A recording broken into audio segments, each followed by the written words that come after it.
Amigos, un día más estamos aquí en la tertulia de amigos en Radio Solidaria y Solidaria Televisión. Contamos hoy con la presencia de Miguel Díez. Miguel, bienvenido. Bien hallado, Ramón. El día 6 de agosto, hoy es 5 de agosto, pero el día 6 de agosto de 1945, un bombardero estadounidense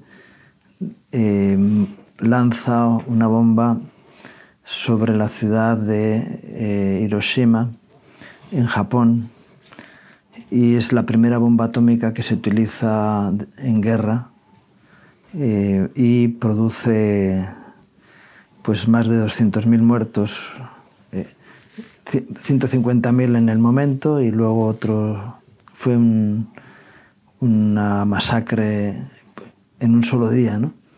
Es decir, y pasan 80 años y parece ser que la humanidad no ha aprendido la lección. Bueno, fíjate que a mí me sorprende que Trump mande 2 submarinos nucleares con bombas nucleares cerca de la costa de Rusia y diciendo estamos preparados. ¿Cómo que estamos preparados para qué? ¿Para poder hacer una guerra nuclear? De ninguna manera ni están preparados ni la van a hacer. Es que tienen que inflar el pecho, ¿no? Yo me pregunto, en todos los años hay una conmemoración del aniversario de las bombas atómicas de Hiroshima y Nagasaki. Y se presentan todos los años el presidente de Estados Unidos para presentar. Sí, esta vez no va a ir, pero mandará algún... imagino que irá el vicepresidente. Irá el vicepresidente, pero nunca han pedido perdón. Nunca han reconocido que se pasaron, vamos, se pasaron de una manera flagrante, ¿no? Es una pasada, ¿sabes?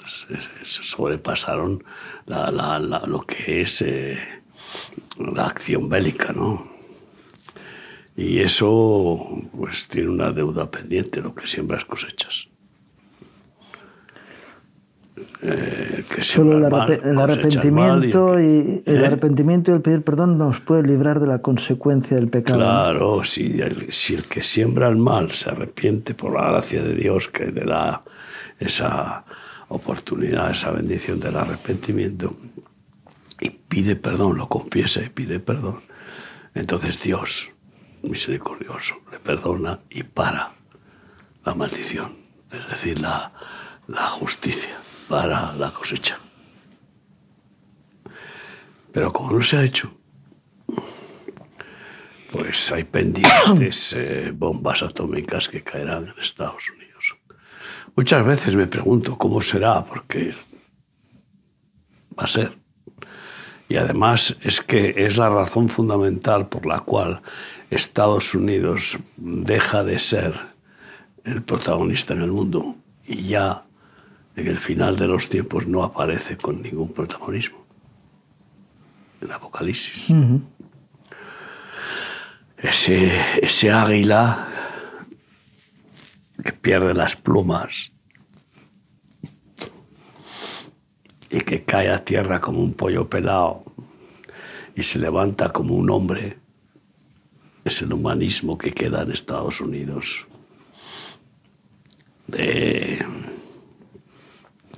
después de su quebrantamiento. Sí, profetizado por David Wilkinson en su momento, ¿verdad? Sí, él profetizó Wilkinson vio bombas atómicas sobre Estados Unidos y él realmente tenía visión profética. Y sinceramente yo me sumo a esa revelación y lo he comentado muchas veces. Y entonces el que hace la cosecha, o sea, no hay vuelta atrás. Lo que se siembra se cosecha tarde o temprano. Ahora, me he preguntado a veces de dónde saldrán esas bombas. Pueden ser bombas portátiles, porque primero están avanzando mucho en la cuestión de las bombas nucleares también. O sea, aquí todo avanza. Claro. La ciencia Siempre las tensiones bélicas hacen que la tecnología se mejore constantemente, ¿no? Y esto, aunque la Guerra Fría quedó atrás, pero de alguna forma está volviendo, y los sistemas de inteligencia, le llaman inteligencia, que no es, que es todo lo contrario, que es necedad, pero van potenciando esa crecida del armamento nuclear o mejora tecnológica. Evidentemente, las bombas de hace 80 años han quedado obsoletas frente a las situaciones actuales de tecnología. Y fíjate los estragos que hicieron. Pero cuando hablas de Guerra Fría, no, yo no creo que ahora hay guerra caliente. Ahora ya está la guerra caliente, porque claro, están brotando nuevos focos de guerra mientras los demás se hacen crónicos y no se apagan, ¿no? Y sobre todo guerras civiles, incluso en los países que supuestamente emanciparon, liberaron de tiranos los americanos, como Irak, como Libia, resulta que no paran de tener guerra interna. Sí, y Afganistán. Guerras diferentes entre las tribus. Y yo creo que está más caliente que nunca y se va a calentar mucho más, ¿no? Entonces, situaciones como las de India y Pakistán, que están siempre a tiro de frontera, pues siempre están tiroteándose, pues reventará, y otras muchas, ¿no? Otros muchos conflictos que están pendientes. Ahí está Taiwán, que China está buscando la oportunidad de una debilidad de Estados Unidos o de lo que sea para zampársela, ¿no? Y bueno, pues está Filipinas, que también... yo creo que la guerra nuclear no va a ser global, porque eso sería el final, aunque puede ser que Dios la desate para terminar, porque Apocalipsis tiene un final de exterminio, ¿no? 2/3 de la humanidad, ¿no? Imagínate. Entonces, ¿cómo lo hará? Pues esa es una de las formas, ¿no? Que se maten unos a otros. Y en esta situación, pues si Rusia ha sacado pecho, que lo ha sacado con respecto a advertir que no renuncia a la posibilidad de usar el arma nuclear contra Ucrania y contra aquellos que se introduzcan o que se inmiscuyan, y está refiriéndose a países de Europa. Una de las cosas que me inquietan en el sentido de, bueno, pues de compasión, porque claro, al final es compasión por los que sufren lo que importa, pero es cómo entran al trapo del toro del nuevo orden mundial, entran al trapo Suecia, Noruega, Finlandia, porque como son países limítrofes con Rusia y han sufrido guerras con Rusia, pues entran al trapo de que Rusia es peligrosísimo y hay que machacarlo, porque si no va a atacar. Y ahí ves cómo han entrado al trapo todos los países de la Comunidad Económica Europea para rearmarse hasta los dientes, ¿no? Y hacer que Alemania, que tenía vetado el tener ejército, no podía tener ejército. No sé qué plazo de tiempo tiene el veto, si ha pasado o no.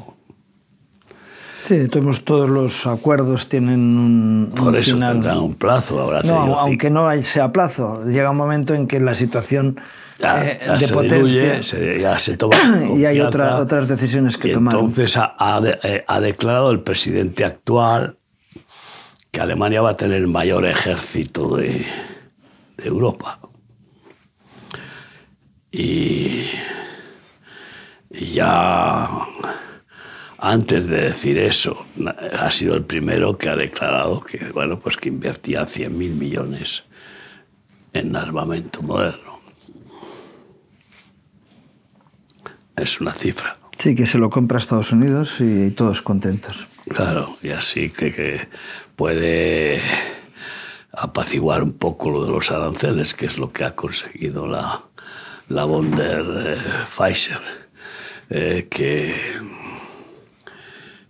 da la sensación de que ha conseguido la mejor negociación. Y es verdad, porque conseguir un 15% es menos que el 21% de IVA que se cobra en Europa. O sea, en definitiva, aunque no lo llamen arancel al IVA, ¿qué más da? Es un impuesto. El otro también es un impuesto a la importación. El 21, donde es el 21. Vete a Portugal y estarían contentos con un 21, que tiene un 24. Así es. En Francia, que no sé si es el 25. Es decir, no todos los países tienen el mismo IVA. Fíjate. Cada país tiene su presión. ¿Y eso cómo se llama? Impuesto. Entonces, al final, ¿quién paga? El consumidor. Claro. Es decir, que si un europeo compra un producto norteamericano y el importador lo compra por 100 euros, el consumidor paga 121 en España, 21%. Lo cual significa que el consumidor tiene ese gravamen. ¿Y qué significa? Que el exportador de Estados Unidos tiene ese hándicap, sí. ese estorbo, porque ese impedimento para poder exportar a mejor precio. En definitiva, ya era hora que donde las toman. Yo creo que Trump, y además es que encima en ese proteccionismo americano, con un complejo de superioridad que ha tenido siempre, pues estaba en bancarrota, literalmente. Lo que pasa es que uno se pregunta cómo es que se sostiene el sistema americano si no tiene ya fundamento. Se ha emitido más dólares que para empapelar todo el mundo. Todos los dólares pueden empapelar la tierra, ¿no? O sea, y no tiene el respaldo del valor. Y otra de las visiones que tuvo David Wilkerson es que vio los dólares por el aire que no valían para nada.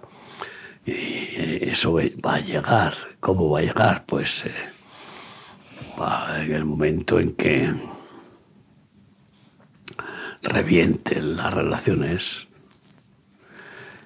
y surja esas bombas atómicas, se acabó. No. Es la quiebra económica.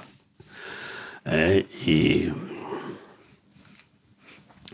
aunque tendría otras posibilidades de quebrar, simplemente con que China saque los 2 billones de dólares que tendrá en reservas o más, ni se sabe, porque no lo cuentan.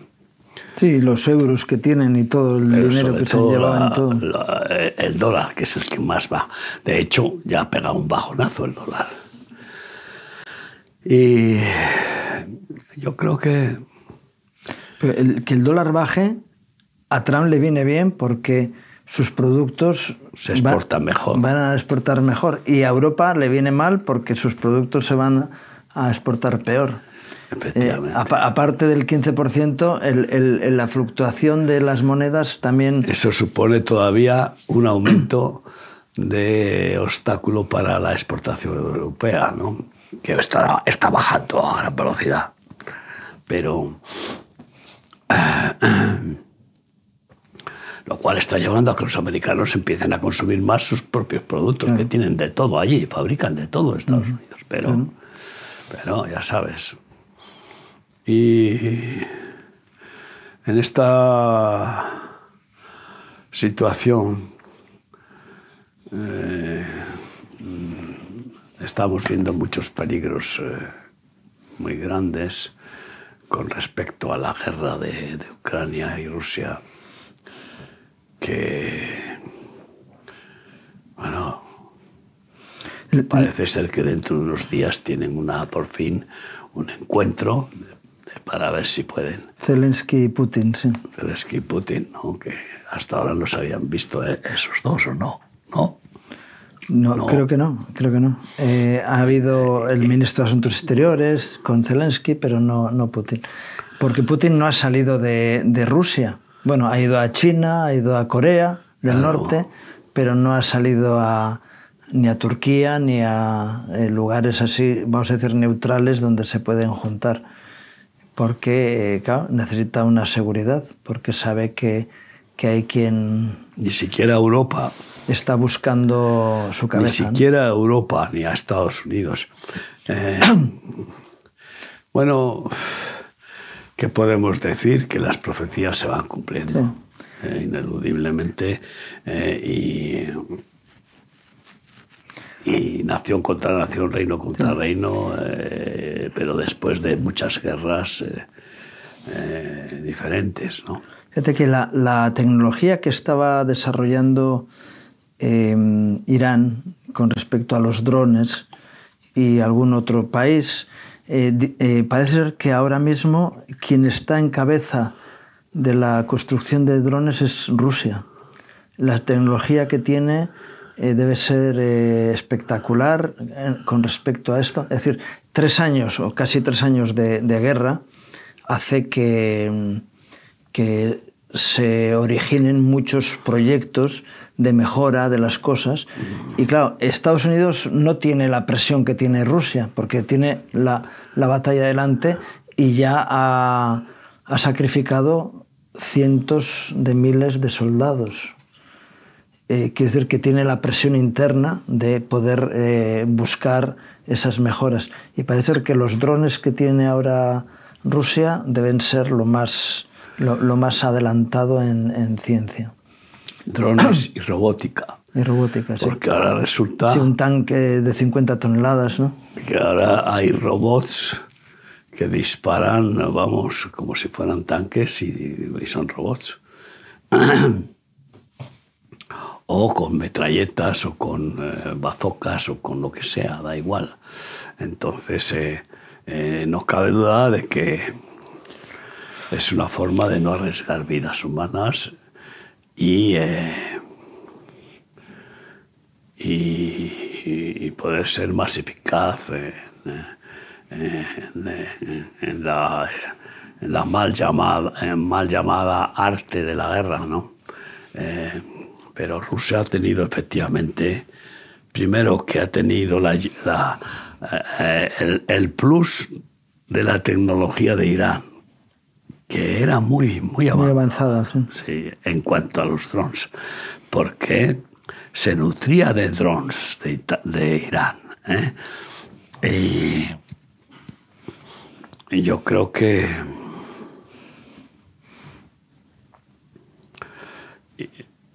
y es probable que de Turquía, que tiene un auge constante en la fábrica de armas, y de China, claro, que también lleva años y años aumentando el presupuesto armamentístico de forma sorprendente.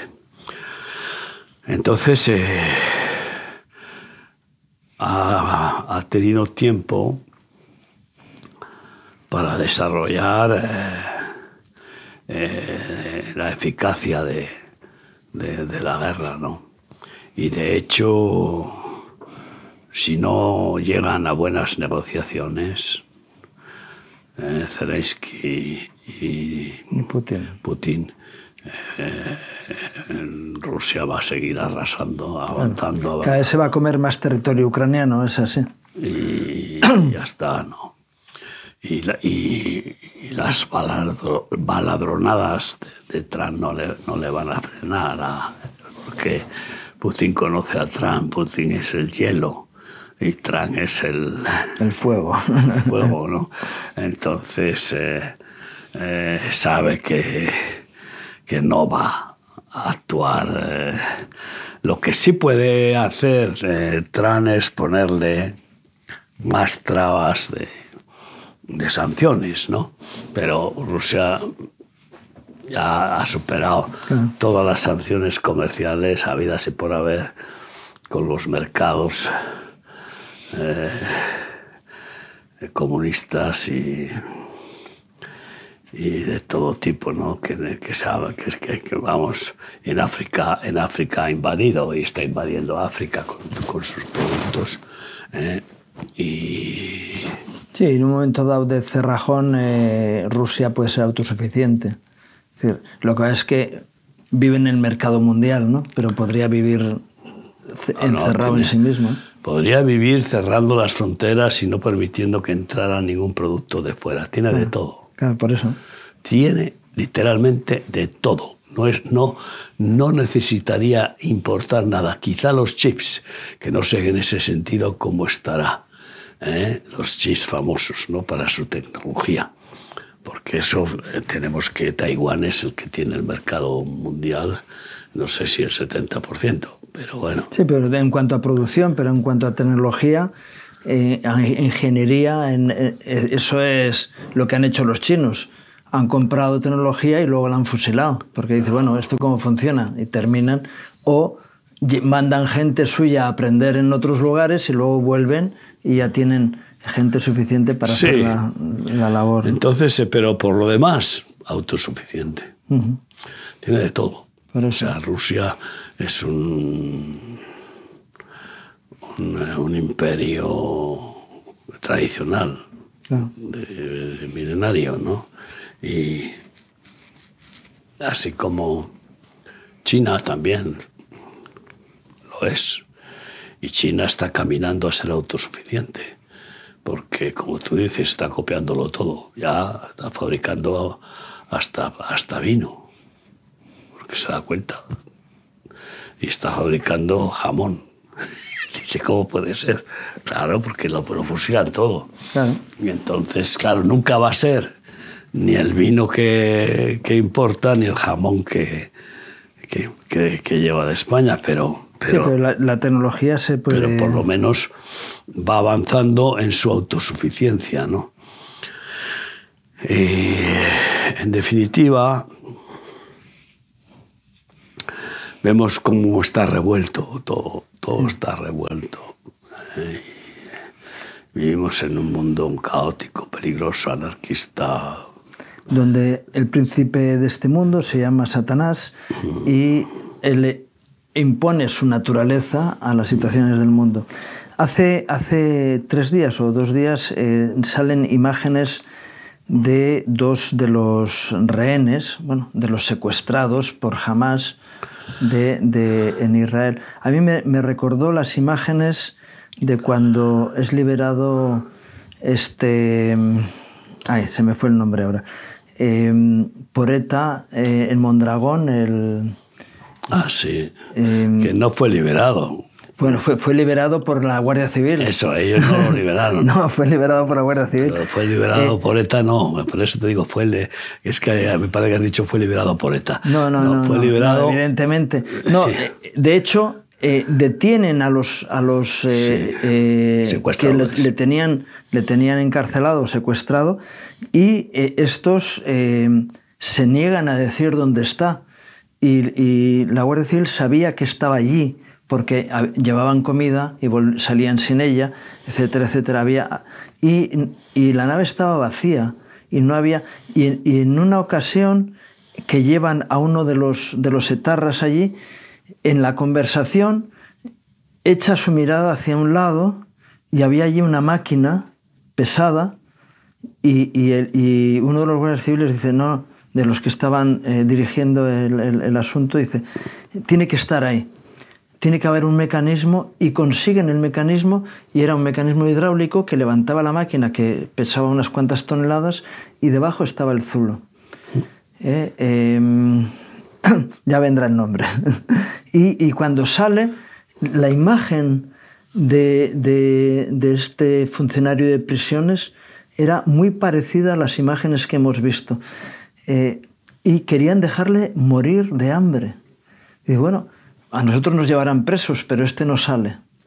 Ahí se va a quedar. Un hombre que, bueno, era funcionario de prisiones, pero no era un hombre especialmente agrio con los presos. Él aunque vivía en Burgos, tenía su trabajo en varias prisiones del País Vasco. Y era un hombre que trataba con dignidad a los presos. Sin embargo, lo secuestran porque era fácilmente secuestrable, porque no tenía las medidas de seguridad que tenían otros, porque no se sentía amenazado. Pues dice, bueno, yo soy de perfil bajo, igual que pasó con algún concejal que fueron asesinados también, ¿no? Que no estaba politizado, hombre. No estaba politizado porque no pertenecía a ningún partido, ¿no? Me ayudan por tecnología, es Ortega Lara, ¿no? Me acaban de pasar el nombre. Ortega Lara. Ortega Lara. Qué bueno. Doy gracias a quien lo ha hecho. Y es tremendo ver cómo en la maldad, y en la Biblia aparecen muchos casos de hambruna por causas militares o políticas, ¿no? Cómo cercaban las ciudades, y cómo hubo mujeres que cocieron a sus propios hijos para comérselos. Algo tan terrible, ¿no? Sí, eso fue en Jerusalén. Y cuando fue invadida... Sí, y en otra ocasión en Samaria y tal. Hay diferentes lugares que era utilizado por los poderes políticos, vamos a decir, o militares, para sojuzgar al enemigo, ¿no? Y siempre ha sido el hambre un arma de guerra, vamos, eso siempre. Y de hecho, a un hambriento es fácil darle el pan si agarra la metralleta, ¿no? Entonces es una captación de guerrilleros inmediata, ¿no? Y pues muchos, sobre todo adolescentes y jóvenes. Bueno, aunque hay personas con dignidad que, aunque les usen esos sistemas para sojuzgarlos, se mantienen firmes, ¿no? Sí, lo que pasa es que hace falta una dignidad muy especial. Ahí está Job, ¿no? En el libro de Job. Una dignidad muy especial, ¿no? Es la dignidad de Nabot. Satanás le dice al Señor, por Job, ¿no? Le dice, toca su cuerpo y ya verás cómo te maldice en tu propia presencia. Y sin embargo, aunque él sufrió físicamente al límite, nunca maldijo a Dios. Maldijo el día de su nacimiento, maldijo su vida, prefería haber sido un abortivo, pero, y en esas cosas se equivocó, pero nunca maldijo a Dios. Y hay personas que mantienen esa dignidad. Pero qué tremendo el sistema de...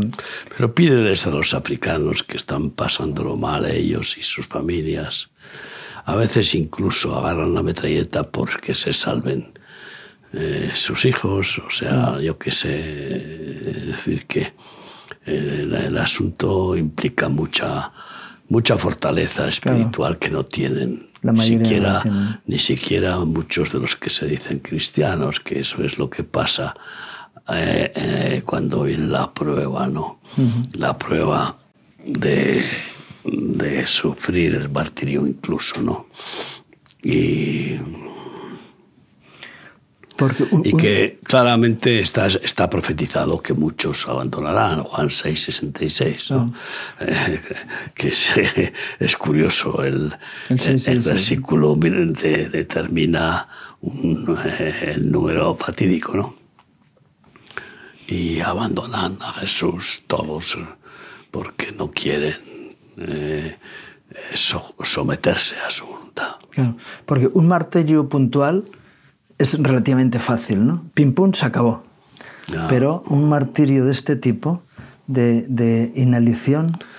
Se están volviendo locos esos dos, claro, rehenes de los que hablas. Claro. Son tan canallas que les sacan para que se vea la crueldad que están experimentando. Y así presionan, claro. Claro. Pero, curiosamente, están... utilizando la hambruna como un arma de tipo de noticia para hacer que toda la población mundial se ponga en contra de Israel, ¿no? He tenido acceso a un documento, no lo voy a leer entero, pero dice, es una entidad que se llama Acción y Comunicación sobre Oriente Medio, que intenta dar una información equilibrada de las situaciones en Oriente Medio, ¿no? Y dice que desde enero de 2025 han entrado 470.000 toneladas de comida en Gaza. Estos días están con los aviones, dicen, mira, la única forma de entrar ha sido a través de aviones. ¿Quién permite que los aviones echen los cargamentos sobre Gaza? Porque Israel podía decir, no, mire, aquí no viene ni un avión. Como venga un avión, aviones de transporte frente a cazas no tienen nada que hacer, los podía haber derribado a todos, ¿no? Sin embargo, ha permitido que entre. Quiere decir que está permitiendo, Israel está permitiendo que entre.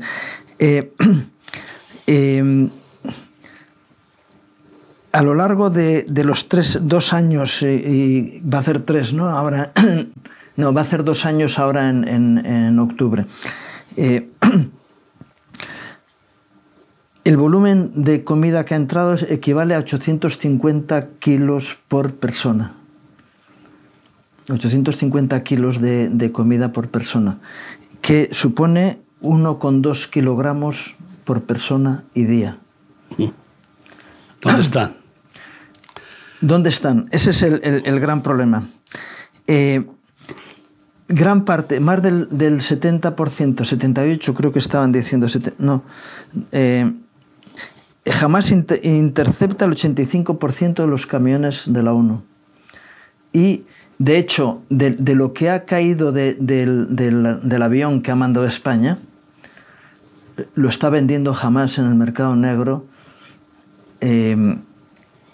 a $300 o $500 el saco de 25 kilos. Esto es lo que está pasando en Israel actualmente. De todos modos, lo que dicen en datos de mortalidad, hay unos baremos establecidos por los organismos internacionales, y hablan de que en la 4ª fase de emergencia implica aproximadamente 200 muertes diarias por inhalación. La 5ª fase supondrían 400 muertes diarias. Sin embargo, desde el 7 de octubre, la Oficina Central Palestina de Estadística, es decir, de Palestina, ha registrado únicamente 66 muertes por desnutrición en Gaza. Esta cifra está muy por debajo de los umbrales, evidentemente. Sí.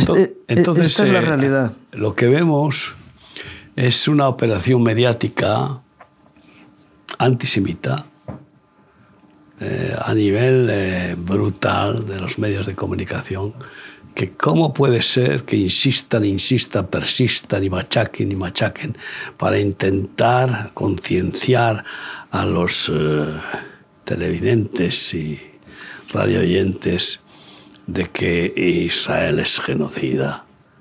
El mártir se convierte en genocida. El genocida, que ese sí que no tiene escrúpulos y que su obsesión es absolutamente de genocidio contra Israel, ese no tiene penalización mediática. Y encima, pues además dando datos absolutamente absurdos. Bueno, falsos, absolutamente falsos. Absurdos y falsos, sí, o sea, sí. Pero absurdos en cualquier sentido de todos los que conocemos al ejército de Israel. Que los soldados israelitas matan a los de gazatíes por recoger alimentos. Es mentira. Pero ¿a quién se le ocurre? Pero es que lo dicen, ¿cuántos mueren hoy? ¿Cuántos mueren cada día a tiros, ametrallados, esto, lo otro, por los soldados israelitas? Es mentira, ni uno. Se matan entre ellos, si acaso, para agarrar los alimentos. Primer punto. Segundo, los matan, los de Hamás para quitarles los alimentos, para que no se apoderen de los alimentos. Y entonces es tan descarada la mentira que ya repugna de una manera, y ver a algunos periodistas dices, pero bueno, pero es que son, yo tenía no algunos, concepto, la gran mayoría. yo miro a un periodista y digo, yo tenía concepto de que eras más o menos honesto, ¿no? Pues por lo menos objetivo, más o menos objetivo, porque honesto es una palabra muy fuerte que hay que conocer bien. Porque puede ser honesto y equivocado. Pero sí, pero objetivo, más o menos objetivo. ¿Qué es lo que tiene que ser un periodista? Un periodista no puede ser subjetivo, no puede nunca entrar con un corazón envenenado y ser subjetivo. Porque la información tiene que ser objetiva. Por eso los periodistas politizados no pueden ser objetivos, están comprados, están subyugados, están dominados. Un periodista debe ser un alma libre. Y yo digo, ¿será posible que insistan, persistan y que pretendan llevar al Tribunal de la Haya al presidente de Israel? Y claro, han fracasado constantemente. Y bueno, parece ser que Trump pues está apoyando de tal manera a Israel que todos los países que han empezado a proclamar que Palestina es una nación, a reconocer a Palestina como nación, es decir, y a partir de ahí tener una relación de cuerpo diplomático como si fuera una nación como las demás, pues la represalia de Trump es contundente. Aranceles el doble. Entonces... sí, España se protege dentro de la Unión Europea y entonces no le cae eso, pero... Claro, pero de todas maneras le caerá por otro lado, porque vamos... Entonces, ¿cómo pueden reconocer a Palestina como nación si no es una nación? Si Palestina no reconoce a Israel como nación, que está reconocida mundialmente, nada menos que desde hace, pues tú fíjate, casi 80 años. Desde el 48, ¿no? Va a ser 77 años. 77 años, sí. Entonces, ¿cómo puede ser que Israel ha querido eso de las dos naciones? No lo ha querido nunca Palestina, y menos jamás. Ahora podría ser que Palestina aceptara lo que sea, porque ya está harta de Hamás. Y para librarse de esta catástrofe. Cuando la ONU hace la partición del territorio, la frontera entre los dos estados era el río Jordán. Pero Jordania aprovecha la ocasión y se anexiona toda la parte palestina para ellos. Hoy el río Jordán es frontera entre Israel y Palestina, y Jordania, perdón. Y entonces crean lo que se llama la Cisjordania dentro del territorio de Israel. Y ese es el gran conflicto, estamos hablando del año 48, el gran conflicto es ese porque Jordania pensaba que en poco tiempo iba a arrasar con todo Israel y quitarlo del medio. Pero, claro, no contaban con que Dios está involucrado en la presencia de Israel ahí, ¿no? Y es lo que ha habido los diferentes... Egipto se junta en su día con Jordania para hacer un embudo y claro, el norte están Siria, Líbano, etcétera, etcétera. Todos contra Israel. Entre todos contra Israel, ¿no? Y ahí viene la guerra de los 6 días, por ejemplo, en el que pensaban, se acabó. De hecho, aquí lo machacamos y lo enviamos al mar. De hecho, Israel mismo, en la época de Golda Meir, que era quien estaba de presidenta en ese momento, estaban siendo conscientes de que la amenaza era real, de desaparición. Y sin embargo, la gracia de Dios les acompaña y acaban llegando hasta el río Nilo. hasta el Nilo. Sí, toman hasta las bases petrolíferas de Egipto. Y el canal de Suez tiene a un lado Egipto y al otro lado estaba Israel. Pero como siempre interviene la CIA, interviene Estados Unidos y les para a Israel. Y Israel se vuelve atrás a su territorio, ¿no? Y así una y otra vez, como cuando Líbano pide socorro a Israel porque estaba siendo machacado por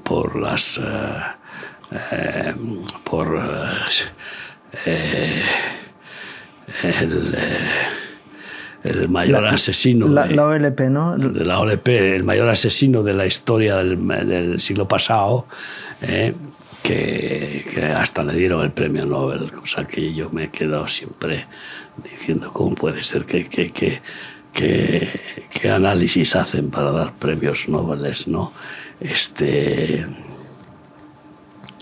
Ay Dios, ¿cómo se llamaba este hombre? El palestino, Arafat. Que era egipcio. Arafat. Arafat, pues masacraron Arafat con sus huestes, que dieron lugar a la fundación de los ejércitos terroristas terribles. Después, sí, el Hezbollah, el ¿no? Hezbollah en Líbano. Violaron a más de 100.000 mujeres, secuestraron, hicieron atentados de todo tipo. Tenemos testimonio de personas que iban por la calle y los secuestraban para quitarles la sangre y dárselo a los soldados, bueno, a los terroristas de Al-Fatah o de Hezbollah, y los secaban, es decir, les sacaban los 9 litros de sangre enteros. Sí, bueno, entre otras muchas barbaridades que cosas. No se pueden ni contar, que dices, esto es increíble, ¿no? Y entonces pidieron socorro a los libaneses porque dijeron, aquí no dejan ni a uno. Y entonces Israel entró a socorrerles. Y luego le acusan de que invadió Líbano. No fue una invasión, fue una respuesta de socorro y salvó Líbano de esta influencia diabólica terrorista.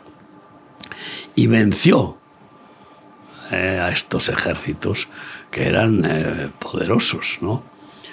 Y entonces, cuando ya los tenía totalmente para desarmarlos, y intervino la CIA, intervino Estados Unidos y pusieron unos barcos de guerra y ordenaron a Israel que les dejaran embarcar con sus armas. Y ahí es expulsado. Primero sabemos que lo habían expulsado a este capo satánico de Egipto, y porque además se supone que tenía pensamiento de matar a Nasser, uno de los que... Pero lo echaron también de Líbano con sus huestes. ¿Y qué hizo? Pues se vino a Palestina. Y ahí es donde, a partir de ahí, el rey de Palestina. Y con sus huestes que pudo salvar, se vino a Palestina.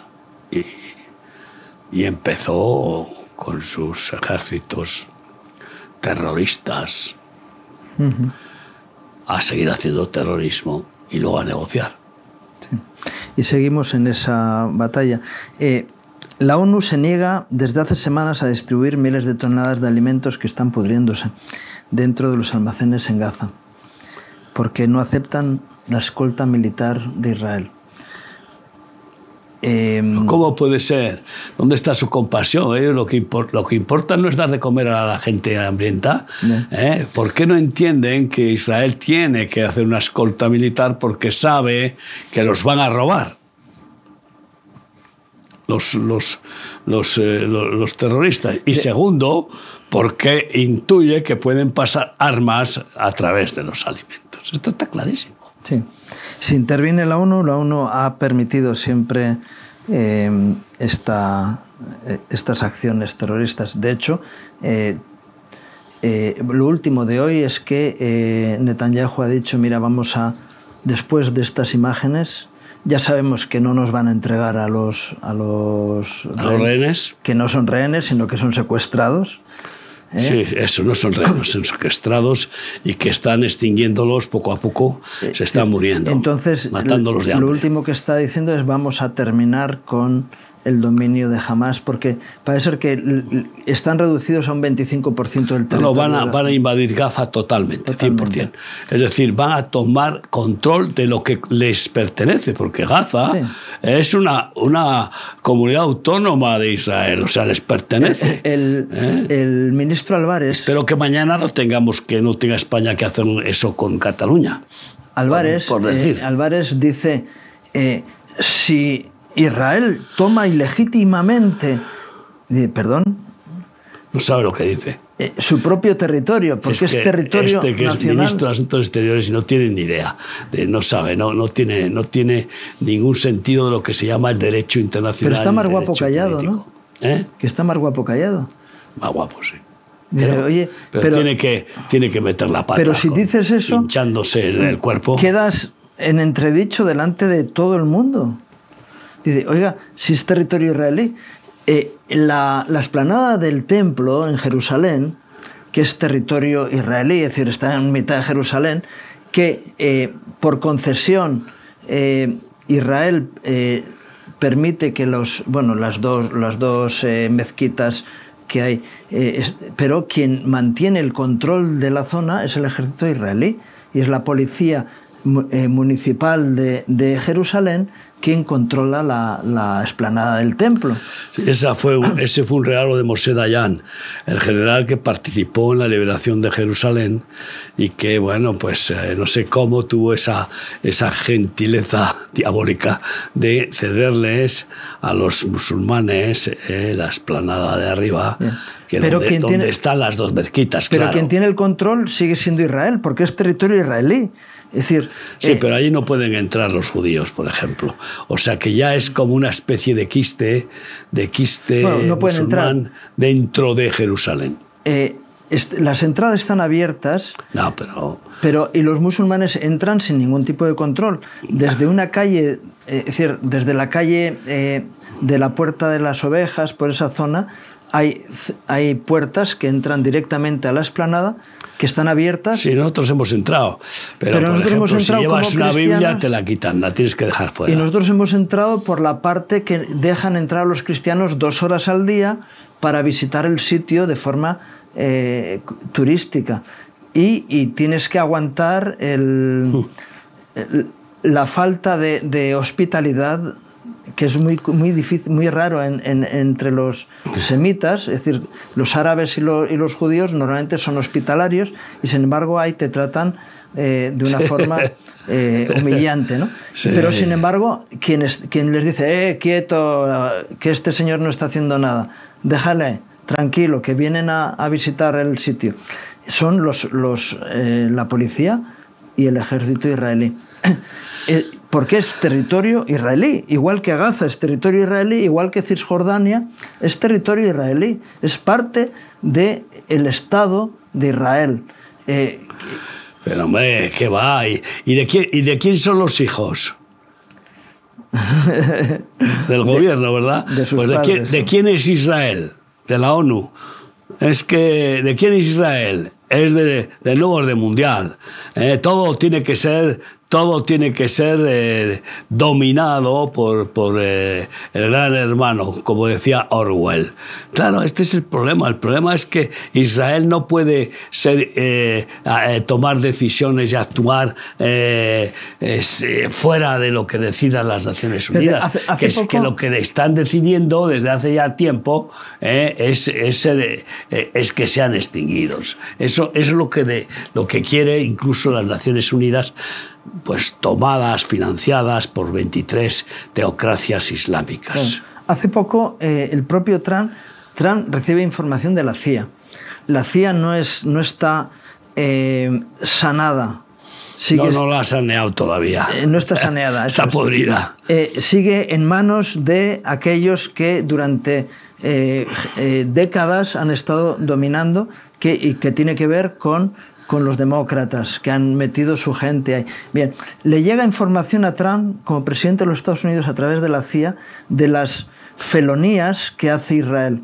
Entonces envía a alguien de confianza a hablar con Netanyahu. Y cuando vuelve el enviado, dice: apoyo absoluto a Israel, porque vamos allí y nos muestran la realidad, vemos lo que es en realidad, y claro, esa fuente de la CIA que viene... Ya queda detectada, sí. se queda evidenciada su perversión. Esto ha pasado en los últimos 10 días, ¿eh? Es decir, estas son las cosas que están ocurriendo. Y dice, Trump lo tiene muy difícil porque sus propios sistemas de inteligencia o de información, de espías, vamos a decir, le traen una información falsa. Y entonces lo tiene complicado en ese aspecto. Pero resulta que, claro, luego dice, mira, es que hablo con esta gente y el relato que me dan es coherente.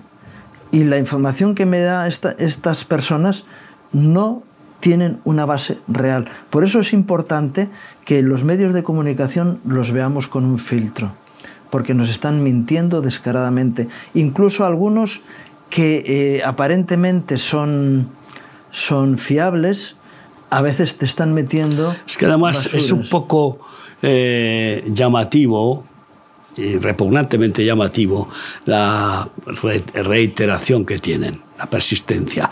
Y cuando los medios de comunicación persisten en dar una información y venga y machacan, es que quieren implantarla. Como por ejemplo lo del cambio climático. No hay medio de comunicación que que deje pasar ni un solo día sin hablar del cambio climático. Y que deje pasar ni un solo día sin hablar de la criminalidad de Israel en Gaza. Es que es así. Hoy salía dos imágenes del mismo hombre del tiempo, en una de las cadenas nacionales, de hace unos años y de ahora, con las temperaturas máximas. Y aparecían 36 grados en la parte norte de España en verde, de hace unos años. Ahora 32 grados en rojo, pero granate, un rojo chillón de infierno. Dice, vamos a ver, hace unos años... Parece que los grados han cambiado. En agosto hacía calor en España, hace unos años. Y ahora... Siempre. Pero ahora que estamos en plena ola de calor máximo, no llega a los niveles de esa imagen. Canarias, 32 grados, verde. Ahora, rojo intenso. Es verdad que hace calor. Hoy es un día de mucho calor, hay que tener cuidado, andar por la sombra, beber mucho, todas estas cosas, pero lo mismo que hace 10 años. Y sin embargo, nos dicen que hay un cambio climático que... ¿A qué viene motivado todas estas situaciones en las que estamos viviendo ahora?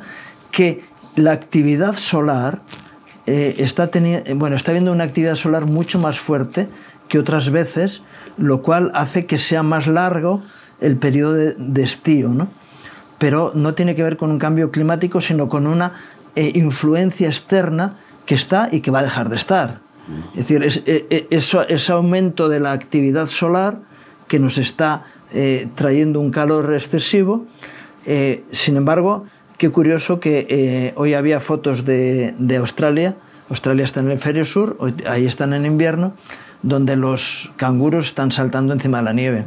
Es decir, el mundo tiene que equilibrarse, la Tierra se equilibra, es decir, hay acción y reacción, pero y si hace mucho calor en un sitio, hace mucho frío en otro, porque es lo que hay. Pero que sepamos que no es cuestión de cambio climático, sino que hay circunstancias concretas que hacen que ocurran estas cosas así. No, además está claro que Dios puede hacer explotar al sol como ya lo ha hecho y lo va a hacer mucho más. Y pegar un calentón como yo estoy convencido de que destruirá todos los medios de comunicación sofisticados de los satélites, de un fogonazo, para quebrantar a los multimillonarios soberbios que se creen que pueden dominar el mundo, y para quebrantar a esa frase diabólica de que ya tenemos el ojo de Dios, que es todo el globo controlado por satélites. Entonces, el ojo de Dios, ¿a quién se le ocurre, no? Y entonces... Así la invasión de Israel va a ser a caballo, no es metafórico. Es la única explicación de que... Porque no hay medios tecnológicos para poder hacerlo. Van a Israel a caballo, pero puede ser.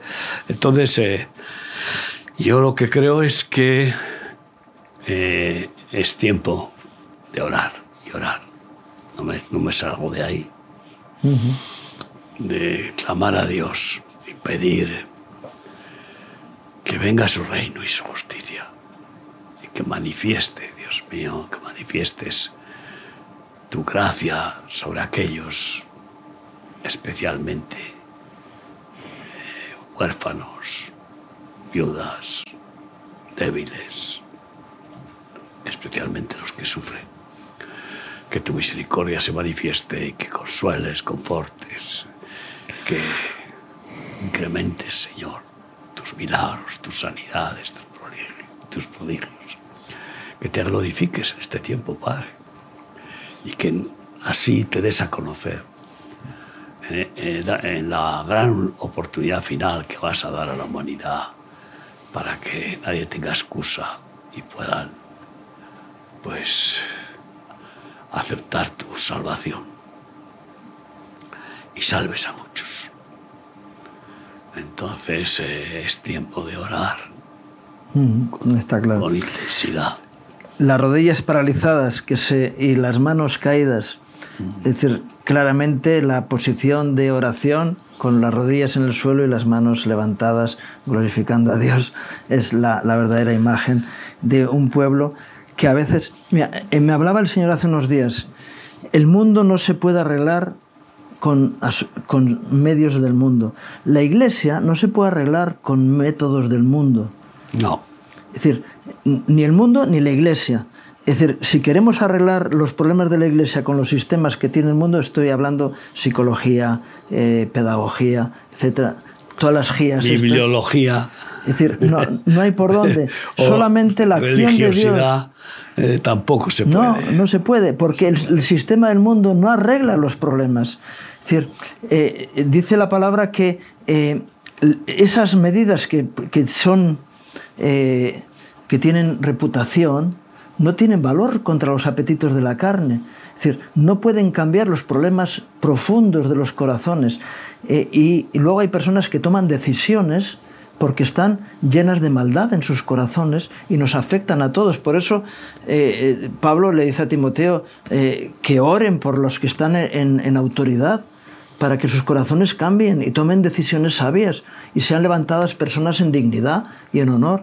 Y por eso es tan importante que la Iglesia se ponga a clamar. El domingo les decía yo a los hermanos, estuve en Valladolid, ¿no? Dices, tenemos entrada al lugar santísimo, tenemos tal privilegio de poder entrar en la presencia de Dios. Presentemos nuestros conflictos delante de Dios para que Él, desde su potestad de autoridad suprema, pueda tocar la tecla que corresponda para que las cosas vayan por el camino correcto. Cuando hay un pueblo que clama a Dios, dice que en el Evangelio de Juan, ¿no?, que ¿cómo no oiré yo a mi pueblo que clama a mí de noche y de día? El gran problema de la Iglesia es que la Iglesia está peleando la batalla con armas humanas, en lugar de ir delante de Dios a buscar soluciones en el Señor. Yo estoy convencido de ello. Y dices, ¿y cuánto nos cuesta orar? ¿Cuánto nos cuesta entrar en el lugar secreto? Nos cuesta porque es renunciar a nuestro protagonismo, es la humillación total. Y reconocer que si Él no actúa, no obra, Si Él no, ¿Dónde está nuestra no jactancia? abre, no hay quien abra, y si Él no cierra, no hay quien cierre. Por lo tanto, nos cuesta esa rendición. Y después nos desgasta el clamar. ¿Pero qué desgasta más? ¿Eso o todas las batallas que tenemos por delante? Claro, es la necesidad es un del desgaste corazón humano, diferente, ¿no? Porque las batallas que se luchan en la carne son devastadoras y demoledoras y gastan todo. Pero este es un desgaste espiritual diferente que te deja pues quebrantado, porque claro, ante el clamor del Espíritu a través de ti, pues te quemas en el altar, ¿no? Y bueno, aprovechamos para llamar a todos nuestros oyentes a que oren mucho por el equipo que sale, el grupo que sale para Israel el día 11. Que es el lunes que viene. Que es el lunes que viene, sí. Si Dios quiere, que oren mucho por ellos para que Dios les use, les dé la gracia, la unción y abunde en sus frutos y en su sabiduría para ministrar a todos los que puedan allá en Israel y así mostrar cuán grande es el amor de Dios por ellos y también nuestra gratitud a Israel y nuestra solidaridad con los israelitas, no con ninguna política, sino con las personas. Oren, por favor. Y ya, bueno, pues algunos se han quedado fuera y no pueden entrar, no han podido entrar en este viaje.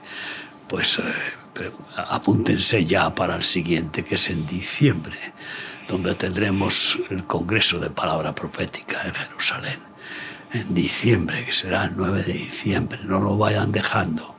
Apúntense porque ese precisamente se llena pronto. No sé, es como que tiene más llamada, no lo sé por qué. El caso es que apúntense ya y por favor oremos para que Dios nos dé gracia de cómo bendecir a Israel. Muy bien, y vamos a hacer lo que estamos diciendo, porque hablar y no, sí, y no actuar. Padre bendito, venimos delante de tu trono de gracia, siendo conscientes de que tú estás, de que eres galardonador de los que te buscan y que podemos de verdad Jesús. Acercarnos a ti. No es de teatro, sino Gracias, que Dios. Sabemos que tú estás, que tus oídos están atentos a nuestras oraciones. Señor. Y por eso, Señor, sin ningún mérito, sin ninguna potestad propia, nos acercamos a ti sabiendo que tú eres el Dios Todopoderoso. Y a ti, Jesús, que te ha sido dado toda potestad en los cielos y en la tierra, para pedirte, Señor, misericordia, gracia y perdón sobre esta tierra. Señor, sabemos que en el último tiempo va a haber un avivamiento tremendo y queremos ser esa iglesia preparada para poder acoger a aquellos que, viviendo mucho tiempo de su vida apartados de ti, puedan conocer de tu gracia y tu misericordia.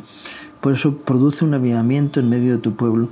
Y especialmente te pido, Señor, para que por medio de tu Espíritu Santo hagas que cada vez más que se proclaman hijos tuyos, Señor, doblemos nuestras rodillas delante tuyo, Señor, y que el clamor, Señor, en esta tierra crezca, Señor, diciéndote como termina el libro de Apocalipsis, Maranatá, Señor, ven pronto, toma control, Señor, gobierna sobre esta tierra, venga tu reino y hágase tu voluntad en medio nuestro. Te lo pedimos en el nombre de Jesús. Amén. Amén. Y gracias, Miguel, por tus reflexiones. Siempre a Cristo. Y gracias a ustedes por acompañarnos en este programa, deseándoles un día más que Dios traiga gracia y bendición a sus vidas, sus familias, sus trabajos. Que Dios les bendiga.